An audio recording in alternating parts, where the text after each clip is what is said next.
Dito po kasi yung nakapin. Actually, di ko naman kabisado rito. Team location lang din ako eh. Hindi ko alam na yan yung lumabas.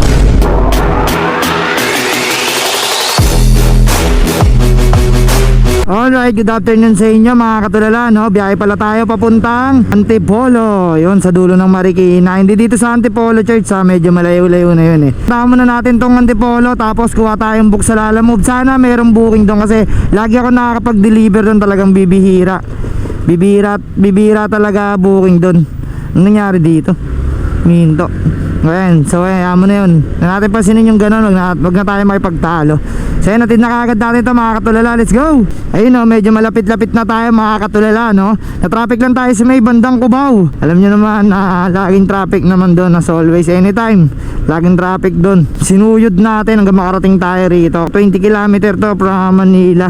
Kaya kailangan maganda-ganda yung daloy ng ating pagbiyahe para tuloy-tuloy yung kita natin. So ayun, bali nasa 5 km na lang tayo bago makarating sa drop off. Tara mga katulala, samahan nyo ako bumiyahe ngayong maghapon. Let's go! Tagalang loot, malapit na tayo. Konti na lang, yan na. Bakbak bloomer, bakbak. Tao po. Kaya si Vero.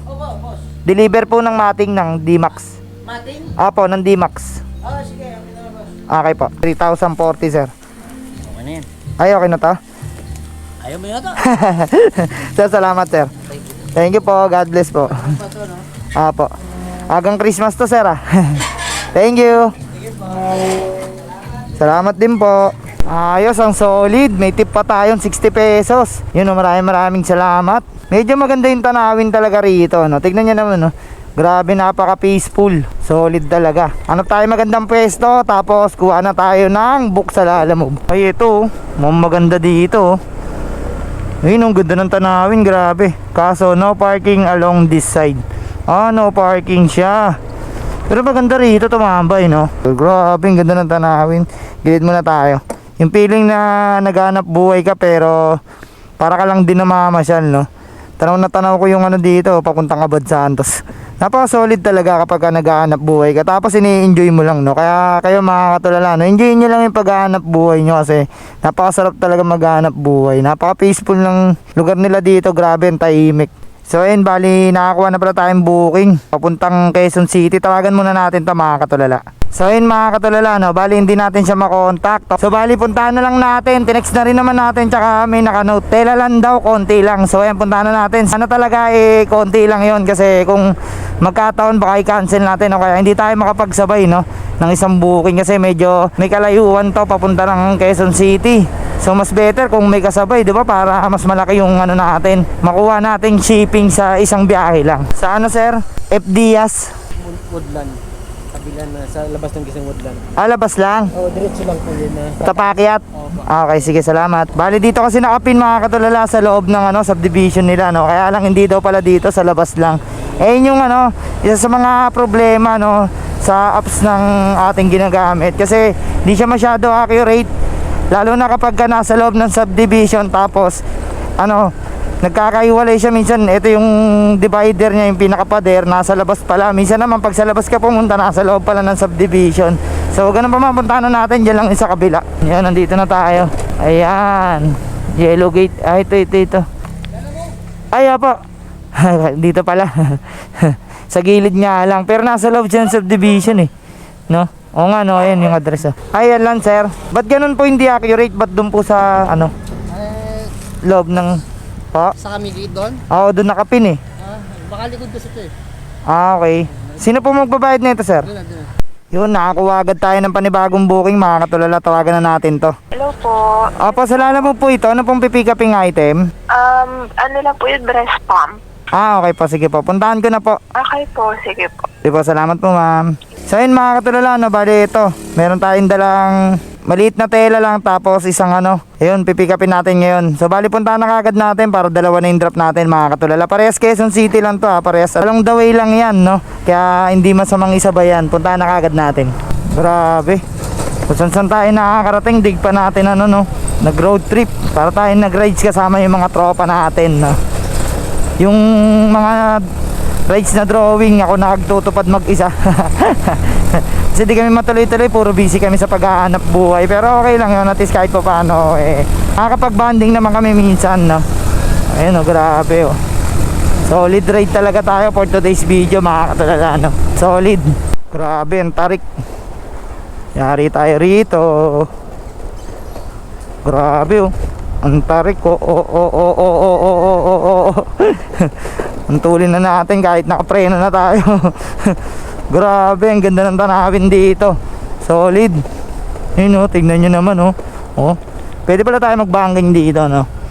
Kaya lang delikado talaga, pababa Saan ba tayo papunta?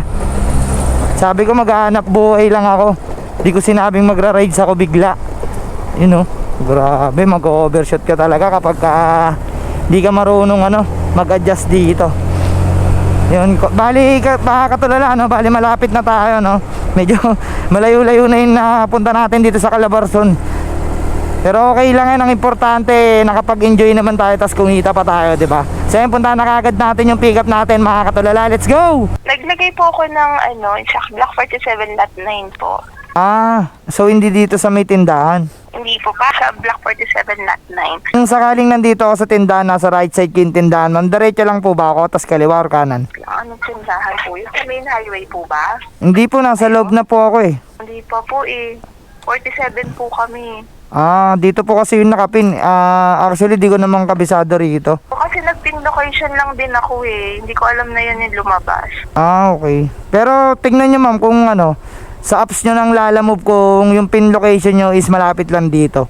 Tapos guide nyo na lang ako papunta sa inyo. Sa main road ka, kuya, di ba nakita mo kanina may waiting shed? Bago pumasok ng gate? Bumaba ka pa po ba? Hindi na Sa po may court? Ata nyo po yung court. Yung court nakita ko po. Sa baba pa po, kuya. Sa baba pa? Court, tapos bumaba po kayo. Opo.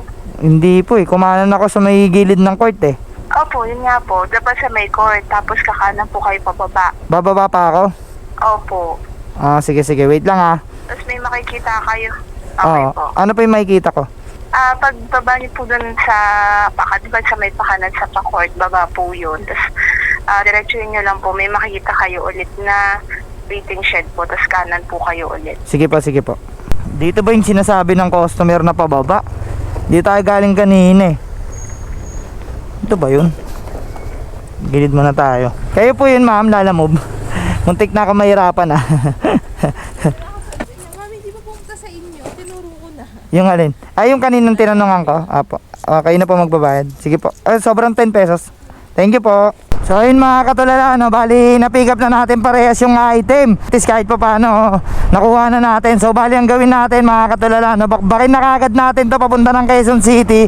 At nang sa ganun, madrop na kagad natin to, mga katulala. Grabe, napaka-solid ng grind natin ngayon, Hindi natin iinda yung hirap ng biyahe, yung pagod, yung effort. Dahil sa, para lang tayo na mamasyal tsaka ini-enjoy natin. Sobrang grabe nga yung mga pataas dito, yung mga pababa, sobrang matarik. Pero okay lang yan, ang importante nakakapaghanap buhay tayo ng maayos. Yun lang, sana lahat ng bumabiyahe enjoy nyo lang yung mga grind nyo sa buhay. Dahil balang araw magkakaroon din kayo ng matagumpay na proseso, di ba? So yun, mga katulala, bali atid na agad natin to. Wala nang paligoy-ligoy pa, samahan nyo na ako. Let's go! Hello boss, sa Lalamove to, nandito na po ako. Kay Joe? Apo. Sir. Saan po ba kayo banda rito, sir? 56, number 56. Ito pong tapat ng malaking green gate. Yan nga ito, Ewan ko kung hindi ba yung Sa 56 naman, Joe, kilala yan dyan. Jo, tanong ko na lang po, wait lang. Ito po. May babayaran. Magkano? 151. Po shipping. Gcash. Gcash? Sige, Gcash na lang. Bigay mo yung Gcash number mo. Okay po. Send mo doon sa 0961. Isisend ko dito. Oo, dyan. Send mo sa akin. Pati yung pangalan. Okay. So ayun, mga katulala, bali na drop na kagad natin. Kaya lang Gcash payment daw. Kaya lang makipagtalo Dapat talaga hindi ina-allow yung Gcash payment kasi nga cash basis yung nakalagay. Pwede naman kasing i-paid by credit Di ko alam ba't ganun yung ibang customer na kahit na meron namang paid by credit mas pinipili pa rin nilang i-transfer through Gcash na lang sa rider Yun, nandito na tayo. Tao po. Tao na ba? Kay Miss Tin po. Bayad na po yan. Salamat. Yun, na-drop na natin parehas mga katulala. Isang solid grind na naman tayo for today's video. Grabe yung layo ng biyahe natin. Tapos yung isang customer natin matagal-tagal din hinahanap kasi nga yung pin location niya i-accurate dun sa apps. Tapos medyo malayo na kaya nagkanda lito-lituhan na. Kaya huwag niyo palang kalimutan i-subscribe ako sa aking bagong YouTube channel. Search nyo lang Alalut Official Pages. Kasi yung unang YouTube natin hindi ko na mabawi, pati yung sa may TikTok account. Subscribe nyo na yun, tapos follow nyo na rin ako dito sa aking Facebook page, Bali 9.2 na yun. Road to 10k na tayo. Kaya maraming salamat sa support nyo. See you next vlog mga katulala. Hanggang dito na lang. Bye bye.